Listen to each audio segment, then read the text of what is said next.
श्री स्वामी समर्थ। तुमचे सर्वांचे माझ्या यूट्यूब चॅनलमध्ये मनपूर्वक स्वागत आणि तुमच्या सर्वांच्या इच्छा मनोकामना पूर्ण होत हीच स्वामी महाराजांच्या चरणी प्रार्थना करते आणि आजच्या व्हिडिओला सुरुवात करते। तर उद्या मौनी अमावस्या। तर उद्या अमावस्येच्या दिवशी महामृत्युंजय मंत्र मौनी अमावस्येला 108 महामृत्युंजय मंत्राचा जप करत महादेवाचे पंचामृताने अभिषेक करावा। याने सुख सौभाग्यात वृद्धी होते आणि आर्थिक संकट देखील दूर होतात। अविवाहित लोकांच्या विवाहाचा मार्ग मोकळा होतो, म्हणजेच विवाहाचे योग प्रबळ होतात।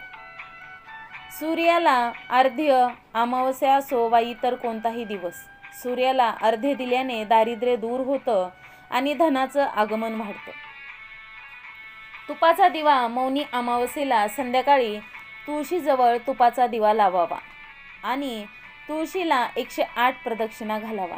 याने जीवनात सात्विकता येते आणि सर्व प्रकारचे संकट आपोआप दूर होतात। गाईला दही भात, जन्मकुंडलीत चंद्रमा कमजोर असल्यास अमावस्येला गाईला दही भात खाऊ घालावा।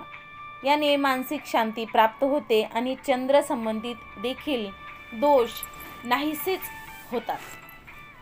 चांदीचे नाग नागिन मौनी अमावस्येला चांदीचे नाग नागिनीची पूजा करावी आणि पांढऱ्या फुलासह यांना वाहत्या पाण्यात प्रवाहित करावे। याने सर्पदोषापासून मुक्ती मिळते।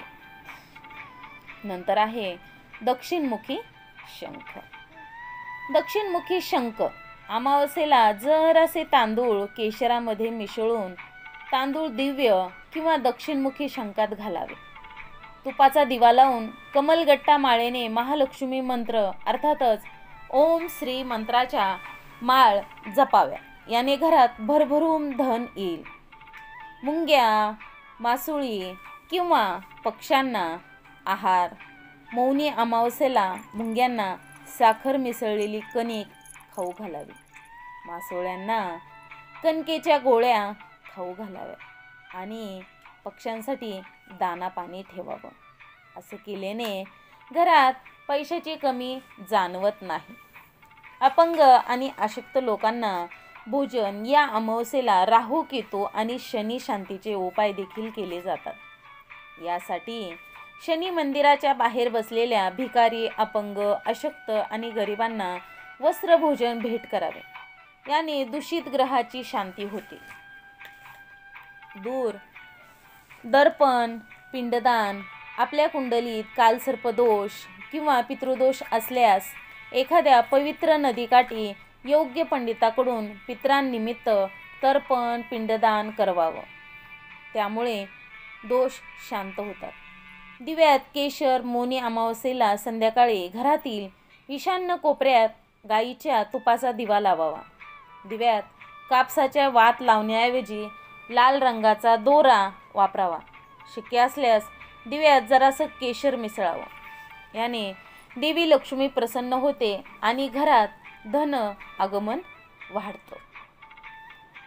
तर अशा प्रकारे आजच्या व्हिडिओमध्ये आपण मौनी अमावस्येला साधे सोपे उपाय केल्याने आपल्या जीवनामध्ये सुख, शांती, लक्ष्मी सगळं काही येईल। त्यामुळे तुम्ही हे उपाय नक्कीच करू शकता। तर तुम्हाला माझा हा व्हिडिओ कसा वाटला हे मला कमेंट करून नक्कीच सांगा आणि तुम्ही जर माझ्या चॅनलला नवीन असाल तर माझ्या चॅनलला सबस्क्राईब करा आणि कमेंटमध्ये श्री स्वामी समर्थ लिहायला विसरू नका। आजची झालेली सेवा स्वामी महाराजांच्या चरणी अर्पण करते आणि आजचा हा व्हिडिओ इथंच थांबवते। श्री स्वामी समर्थ। जय जय स्वामी समर्थ। धन्यवाद।